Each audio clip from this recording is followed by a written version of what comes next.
those that were strong enough to take his discipline and those that were good enough to play at the University of Kentucky were the ones that survived.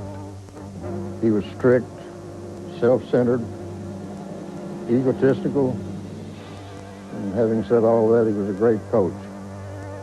He was the baron of basketball. He established it from his first year on, got nothing but better, maintained the excellence. He was the man. Adolph Rupp built the nation's first college basketball dynasty. In his 41 seasons at Kentucky, he won more than 82% of his games, 27 conference titles, and 4 NCAA championships. He was one of the first coaches to teach an up-tempo, fast-breaking style of play. It'll be necessary for you to run these plays and drills hundreds of times in order to get the perfect timing that we have shown. The practices were very quiet. You never whistled. If you whistled, you'd go to the dressing room. Hardly ever talked. You could just hear the ball bouncing and his comments. He said, this is not basketball practice. This is a basketball lab. And if you went into a scientific lab, you wouldn't be all over the classroom talking to everybody. You'd be working on your scientific project. Everybody knew that the first play we were going to run was guard around. We ran it 15 times a game. Still couldn't stop it because we ran it good. We ran it hard. And it's very difficult to stop when you run it hard at full speed. The ball never touched the floor. Boom, boom, boom. A guy in the middle, he'd make a guy commit. Boom, boom, in. That's the way it was. Rupp demanded perfection from his players, and he usually got it. His halftime tirades are legendary. The halftime score was 25-4, and we went to the dressing room, and Coach Rupp said, who in the hell is guarding that number so-and-so? He's running around out there loose. And they had a total of 4 points. We got into the dressing room, and he said, Ed, how much food have you eaten here at the University of Kentucky in the last 2.5 years? How much?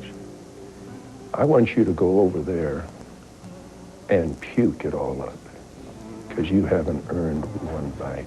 Why did I put up with that? I put up with it because I realized that deep down, his main motivation was to make me better. Well, he would tell the boys that you're playing for the university, not only the university, but you're representing the state of Kentucky, and mostly you're representing Adolph Rupp.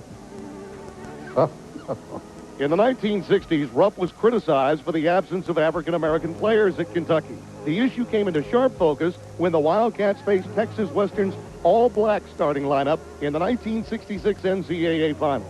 Rupp made some comments after the game of, how, couldn't believe that Kentucky lost to an all-black team, and those comments have followed him now into history. Was Coach Rupp a racist by today's standards? Probably, but there were no other African Americans playing in the SEC till the mid-60s. You can take Adolph out of his generation, and you can bash him all over. But you have to put him back in his generation. He was the one who started this legacy. There have been many great coaches here since Coach Rupp left in 1972. But as long as there is a basketball program at this university, Coach Rupp will be the best person ever associated with it. We're halfway there. Who will be crowned the greatest of them all? Stay with us as we continue from the Basketball Hall of Fame. The Ivan is sixth. And the Baron of the Bluegrass, Adolph Rupp, is fifth. In March of this year, our next coach refused his $250,000 base salary.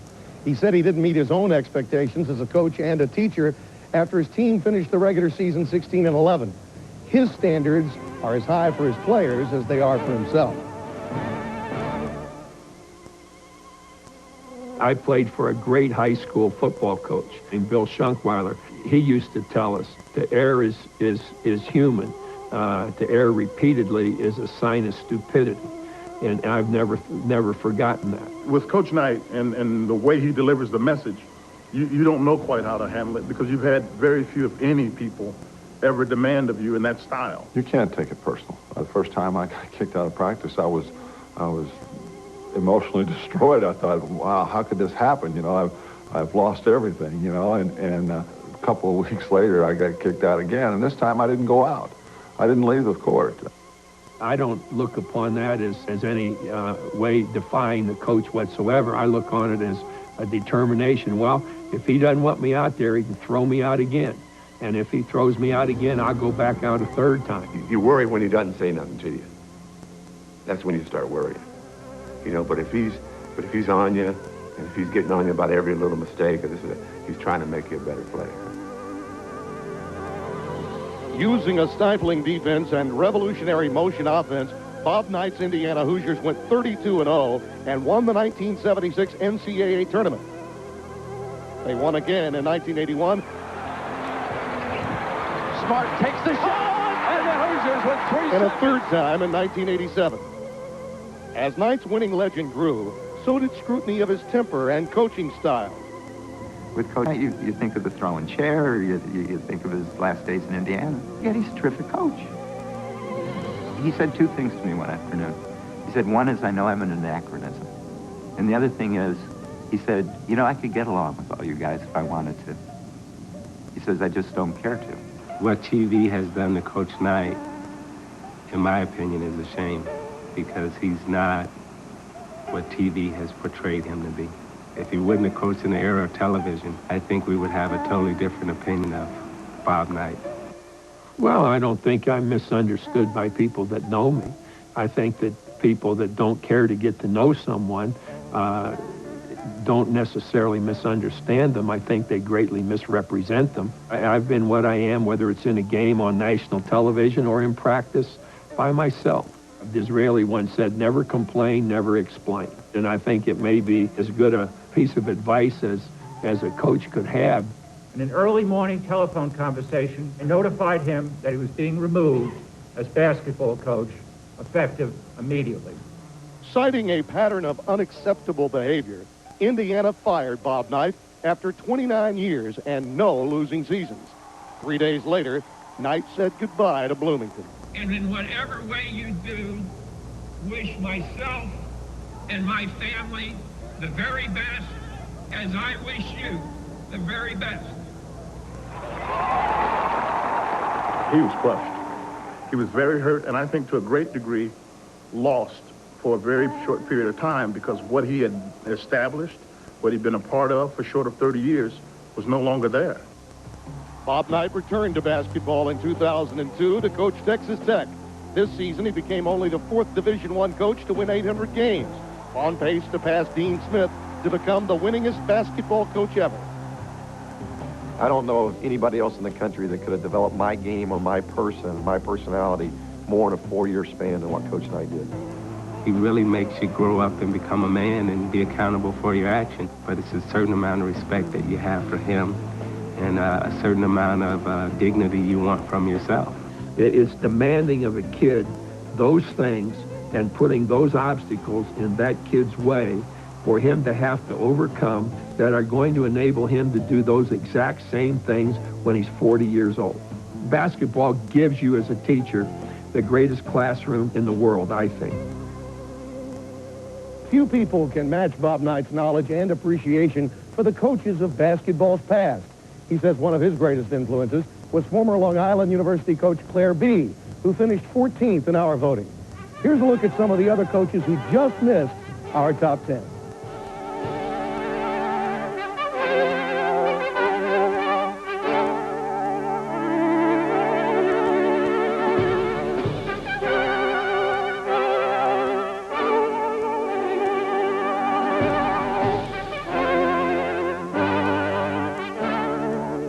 More from the Naismith Memorial Basketball Hall of Fame as Dell presents college basketball's 10 greatest coaches continues after this message and a word from your local station. Duke advanced to the Final Four and their second consecutive NCAA championship. It was a play Duke coach Mike Krzyzewski practiced countless times, and it's our Microsoft Agile coaching decision. In November of 1963, a young basketball coach at Chicago's Weber High School was trying to get more production out of his talented junior guard. The coach's simple but effective solution just might have changed college basketball forever.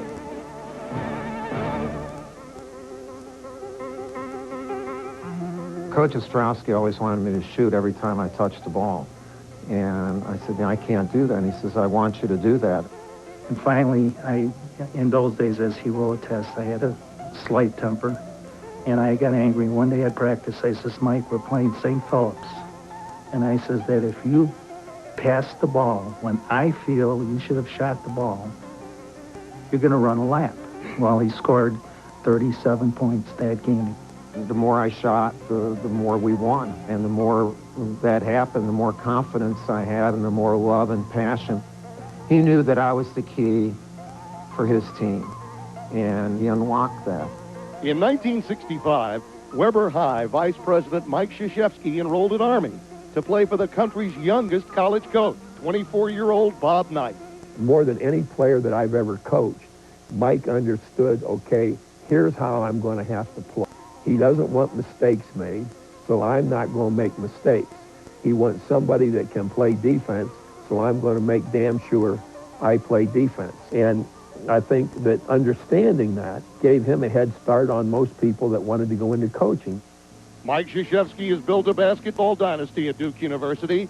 He's led the Blue Devils to the NCAA tournament 18 of the past 19 seasons and won 3 national titles. Coach K is the king, and he dominates the organization, but he does it in the right way. He's positive, he motivates you, he gets you to be intense. And where you talk to him, you know you're talking to a guy who believes in you as much as you can be believed in. And that creates a culture where you don't have any fear of failure. And that's why I think if you look back at some of the great plays in college basketball, you've seen guys do things, in our program and just go, wow. I think largely because that's a lot of confidence that's been instilled, and hey, you can do that, son. Krzyzewski led the Blue Devils to their first national championship in 1991. The next season, Duke did it again, becoming the only team to win back-to-back titles since the '73 UCLA Bruins. But Duke's unprecedented success began to take a toll on a coach with a bad back and a fanatical work ethic. The first week of January in '95, the day before the Georgia Tech game that came out, Coach K is stepping down for the rest of the season. And it wasn't just the back either. I mean, he was physically and emotionally worn out. We were in the players' lounge, and he came in, and he just looked exhausted, and he started crying and said, the doctors said I can't go down with the team to Atlanta. Everyone just kind of stood there in silence because he was the guy that nothing was ever wrong with. Well, basically, we had gone to 7 Final Fours in 9 years, and you never got away from the game. You don't take care of yourself as well. Even when you feel pain, you ignore it because I'm too busy getting this next thing done. And you're not Superman. Without their leader, the Blue Devils lost 15 of their remaining 19 games. When Krzyzewski returned the next season, the Duke dynasty was in serious trouble. I firmly believe the '96 coaching job ranks up there with maybe the best job he's ever done as a coach. We had a very marginal cast of talent, and we were playing some walk-ons, and that year he fought and fought us to 18 wins and got us back to the NCAA tournament. I've made some major changes and really got a love for the game again, not a love for winning, but a love for coaching and a love for just being a part of something bigger than me. And I loved that season, and it really served as a foundation for the success we've had since. In the 2001 NCAA final, a sophomore's inspired performance propelled Duke to their 3rd title. The inspiration came from Mike Krzyzewski, and a lesson in confidence Coach K learned a long time ago. I started off the game not doing too well. I only had 3 points in the first half, and got going in the second half and had a 3-pointer that was pretty far out, and we were in front of our bench, and Coach K kind of shoot it to me, and I just let it go and shot it. And it went in. I probably wasn't going to shoot it, but I heard a voice on the sideline that said, "Shoot it, go ahead."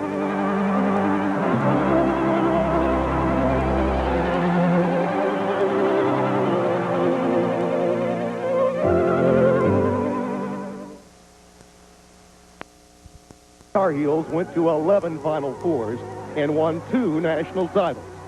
96% of his Letterman graduates. He demanded discipline. He demanded a commitment. He demanded a passion. And he demanded a team be more valuable than the ego. And in today's world, that's something that doesn't exist very much. If you was a superstar, if you was a guy that was a walk-on coming off the bench, everybody had the same respect and everybody belonged in that fraternity. I think he's the greatest coach of a team sport of all time. Just the way he conducted himself, the demands he's made of his players, and just what he stood for.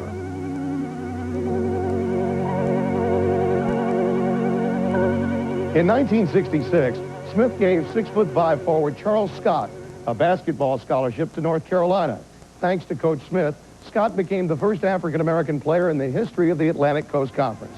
Coming up, the greatest coach ever to pace the hardwood, as Dell presents college basketball's 10 greatest, continues on CBS.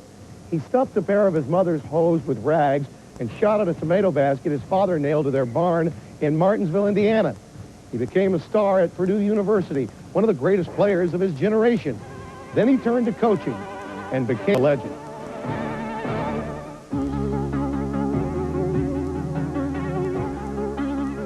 Well, I coined my definition of success in 1934, which is peace of mind, which is attained only through self-satisfaction in knowing you made the effort to become the best of which you're capable. John Wooden coached UCLA for 27 years, but it was his final 12 seasons that made him an icon. Between 1963 and 1975, the Bruins won 335 games and lost just 22. They won 10 NCAA championships. At the center of it all was a humble but fiercely competitive man who mixed discipline, consistency, and hard work to achieve greatness. Thousands of the little maxims: be quick but don't hurry. Failing to prepare is preparing to fail. Never mistake activity for achievement. I don't want turnovers, but if we're going to have turnovers, I want them out of commission, not out of omission. But when he would say, goodness gracious sakes alive, we knew we had crossed the line. When he gave us goodness gracious sakes alive, we'd been cussed out big time, and we knew it. Goodness gracious sakes alive. Yes, they knew. One of my players sometime said, I hear the coach would never use profanity. He said, oh, yes, he does. When he says goodness gracious sakes alive, he said, that's profanity for him.